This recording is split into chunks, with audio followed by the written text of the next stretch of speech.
நம்ம கேண்டில் கொளுத்துறோம். ஏன் கேண்டில் கொளுத்துறோம்? அந்த அக்னி அங்க வரும்போது அங்க இருக்கிற இருட்டு விலகி போயிடும். எலக்ட்ரிசிட்டி எல்லாம் இல்லாததுக்கு முன்னால அவங்க தீப்பந்தங்கள் யூஸ் பண்ணாங்க. அது அக்னி. அக்னி இருக்கிற இடத்துல இருள் இருக்காது. இருள் என்பது நம்முடைய அண்டர்ஸ்டாண்டிங்ல வெளிச்சம் இல்லாமை இருள் என்று சொல்லி நாம் பார்க்கிறோம். இங்க வெளிச்சம் இருக்கிறதுனால இருள் இல்லை. சட்டுன்னு ஒரு செகண்ட் கரண்ட் கட் ஆச்சுன்னு சொன்னா டக்கு எல்லாம் இருள் ஆயிரும். ஏன்? வெளிச்சம் இல்லை, அதனால இருள் வந்துருச்சு. ஆனா அந்த நித்திய ஆக்கினைக்குள்ள போகும்போது அக்கினி இருக்குமா, அதே சமயத்துல என்ன இருக்குமா? இருள் இருக்குமா. இந்த இருள் வித்தியாசமான இருள். புறம்பான இருள் அவர்களை போட்டப்போ அவங்க என்ன செய்தாங்களா? அங்க என்ன உண்டாச்சா? அழுகையும் பற்கடிப்பும் உண்டாச்சுன்னு சொல்லி வேதம் சொல்லும். இந்த இடத்துல குறிக்கப்படுகிற இருள் என்பது வெளிச்சம் இல்லாம இல்ல, இருள் என்கிற ஒரு பொருள். இருள்னு சொல்லி ஒரு பொருள் இருக்கு. இதை தேவன் ஒரு முறை ஒரு வாதைக்கு யூஸ் பண்ணார். அது இன்னொரு முறை இன்னொரு வாதைக்கு யூஸ் பண்ண போறார் ஃபியூச்சர்ல. எப்ப யூஸ் பண்ணினார் தெரியுமா? பார்வோன் மேலையும் எகிப்தியர் மேலையும் அந்த வாதையை அவர் பயன்படுத்துகிறார். யாத்திராகமம் 10:21 முதல் 23 வரைக்கும். அப்பொழுது கர்த்தர் மோசேயை நோக்கி, தடவி கொண்டிருக்கத்தக்கதான இருள் எகிப்து தேசத்தின் மேல் உண்டாகும்படிக்கு உன் கையை வானத்திற்கு நேராக நீட்டி என்றார். மோசே தன் கையை வானத்திற்கு நேராக நீட்டினான். அப்பொழுது எகிப்து தேசம் எங்கும் 3 நாள் மட்டும் காரிருள் உண்டாயிற்று. 3 நாள் மட்டும் ஒருவரை ஒருவர் காணவும் இல்லை, ஒருவரும் தம்மிடத்தை விட்டு எழுந்திருக்கவும் இல்லை. இஸ்ரவேல் புத்திரர் யாவருக்குமோவெனில் அவர்கள் வாசஸ்தலங்களிலே வெளிச்சம் இருந்தது. 3 நாள் தேவன் இருளை வர வைக்கிறார். இந்த இருள் வந்த உடனே நீங்களோ நானோ எகிப்தியரா இருந்திருந்தா நாம் என்ன செய்திருப்போம்? நம்மளுடைய தீப்பந்தங்கள் எல்லாம் கொளுத்திட்டு ரெடியா இருந்திருப்போம். ஏன் அவங்க கிட்ட தீப்பந்தம் இல்லையா? தீப்பந்தம் இருந்திருக்கணும். ஆனாலும் 3 நாள் மட்டும் ஒருத்தனும் தான் உட்கார்ந்த இடத்தை விட்டு எந்திரிக்க கூட இல்லையா. அந்த இருள் தடவி கொண்டிருக்கத்தக்க இருளா, அதை அவர்கள் மேல தேவன் வரவிட்டார். இந்த இருள் பயங்கரமான இருள். இது எவ்வளவு பயங்கரமா இருக்கும் என்பதை தேவன் இந்த வாதையை இன்னொரு முறை பயன்படுத்த போகிற இடத்துல சொல்லும் போது தெரியும். வெளிப்படுத்தின விசேஷம் 16வது அதிகாரம் 10-11 வசனங்கள். 5ஆம் தூதன் தன் கலசத்தில் உள்ளதை மிருகத்தினுடைய சிங்காசனத்தின் மேல் ஊற்றினான். அப்பொழுது அதன் ராஜ்யம் இருளடைந்தது. அவர்கள் வருத்தத்தினாலே தங்கள் நாவுகளை கடித்துக் கொண்டு தங்கள் வருத்தங்களாலும் தங்கள் புண்களாலும் பரலோகத்தின் தேவனை தூஷித்தார்களே அல்லாமல் தங்கள் கிரியைகளை விட்டு மனம் திரும்பவில்லை. அந்தி கிறிஸ்துவின் ஆட்சி மேலே தேவன் கொண்டு வரப்போகிற வாதைகள்ல ஒன்று அந்த இருள் அவனுடைய சிங்காசனம் மேல ஊற்றப்படுகிறது.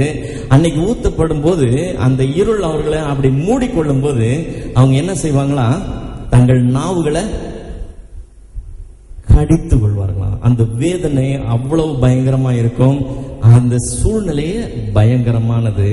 அதனால்தான் ஆண்டவர் சொல்றாரு, அந்த புறம்பான இருள்ல போடப்படும் போது அங்க அழுகையும் பற்கடிப்பும் உண்டாயிருக்கும்.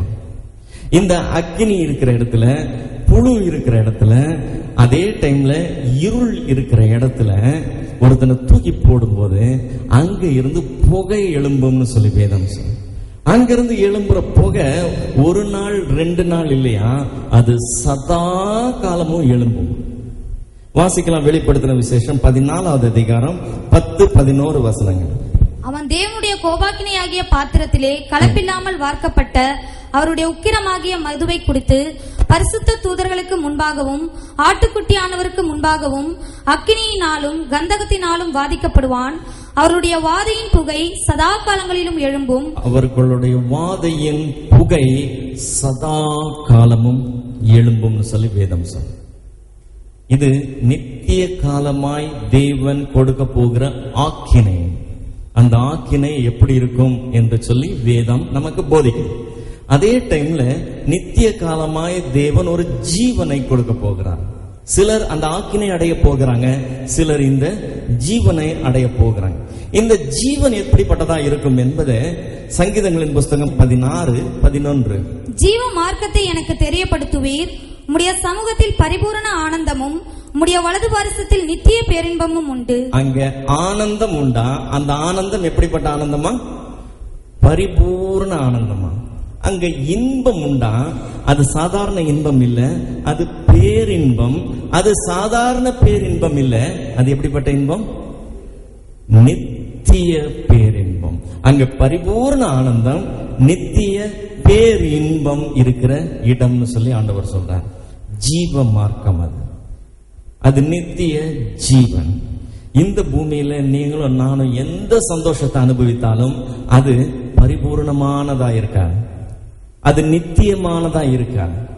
அது பேரின்பமா இருக்கலாம், ஆனா ஒரு நாளும் நித்தியமானதா இருக்காது. ஆனா அந்த நித்திய ஜீவனுக்குள்ள போகும்போது அவர் சமூகத்துல பரிபூர்ண ஆனந்தமும் அவருடைய வலது பாரிசத்துல நித்திய பேர் இன்பமும் உண்டுன்னு சொல்லி வேதம் சொல்லுது. வெளிப்படுத்தல் 7வது அதிகாரம் 16வது 17வது வசனம்.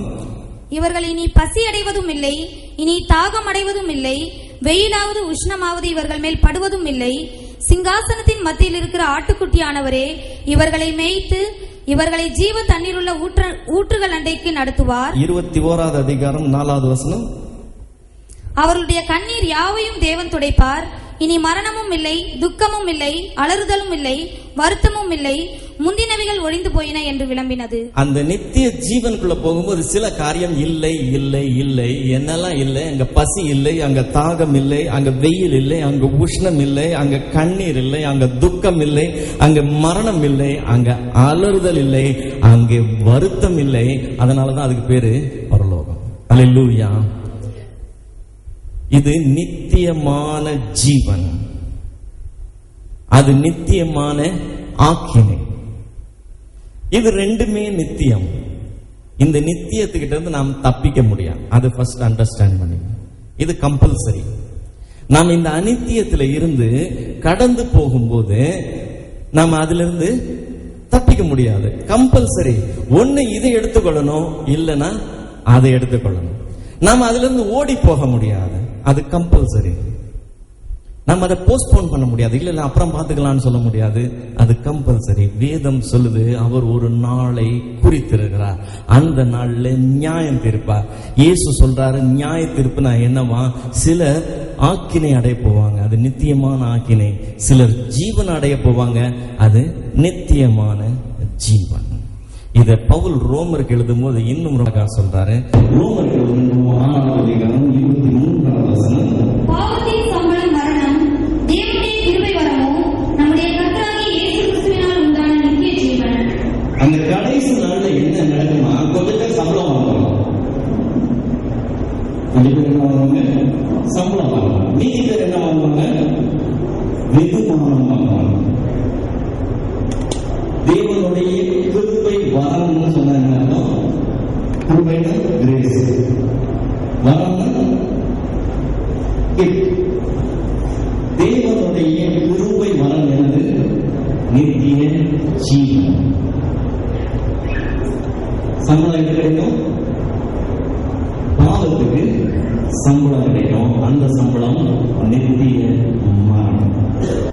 அந்த கடைசி நாள்ல கொஞ்சம் பேரு சம்பளம் வாங்க போறாங்க, கொஞ்சம் பேரு வெகுமானம் வாங்க போறாங்க. இந்த சம்பளம் வாங்குறது ரொம்ப டேஞ்சர். இதனுடைய டேஞ்சர் நமக்கு இன்னைக்கு தெரிய மாட்டேங்குது. எத்தனை தடவை கூவி கூவி சொன்னாலும், அது எப்படியெல்லாம் சொன்னாலும் அது தெரிய மாட்டேங்குது. காரணம் என்னன்னு சொன்னா, அது ஏதோ ஒரு கற்பனையான காரியம், அது ஏதோ இவருடைய ஒப்பீனியன், இவருடைய கருத்து அப்படி சொல்றாரு, அதனால சரின்னு சொல்லிக்கிறது. ஆனா வேதம் சொல்லுது அப்படி இருக்காது, அது ரொம்ப டேஞ்சர். பிரசங்கி தன்னுடைய புத்தகத்தில் எழுதும் போது ரொம்ப அழகா சொல்றான். பிரசங்கி 11வது அதிகாரம் 9வது வசனம். வாலிபனே உன் இளமையிலே சந்தோஷப்படு, இளமையிலே சந்தோஷப்படு. உன்னை யாரு வேணான்னு சொல்ல. உன்னுடைய யூத்துங்கிறது பெரிய கிஃப்ட், அது இன்னும் கொஞ்ச நாள் தான் இருக்கும். ஆனால் இருக்கிற வரைக்கும் நீ என்ன பண்ணு? ஃபுல்லா சந்தோஷப்படு. உன் இளமையில நீ சந்தோஷப்படு. உன் உன் வாலிப நாட்களில உன் இருதயம் உன்னை உன்னுடைய பூரிப்பாக்கட்டும். இருதயம் உன்னை பூரிப்பாகட்டும். உன் உன் நெஞ்சின் நெஞ்சின் வழிகளிலும் உன் கண்ணின் உன் கண்ணின் காட்சிகளிலும் நட. ஆனாலும் இவை எல்லாவற்றின் நிமித்தமும் ஆனாலும் இன்னைக்கு நீ 10 நிமிஷம் அந்த சந்தோஷத்தை அனுபவித்திருக்கலாம், அல்லது 1 மணி நேரம் அனுபவித்திருக்கலாம், அல்லது 10 வருஷமாய் சேர்க்கக்கூடிய ஒரு பெரிய ஒரு இன்பத்தை நீ பெற்றிருக்கலாம். ஆனாலும் வேதம் சொல்லுது, இவைகள் எல்லாவற்றின் நிமித்தமும் தேவன் உன்னை நியாயத்திலே கொண்டு வந்து நிறுத்துவார் என்பதை அறி. சம்பள நாள் ஒன்று உண்டு, அது நித்திய மரணம்.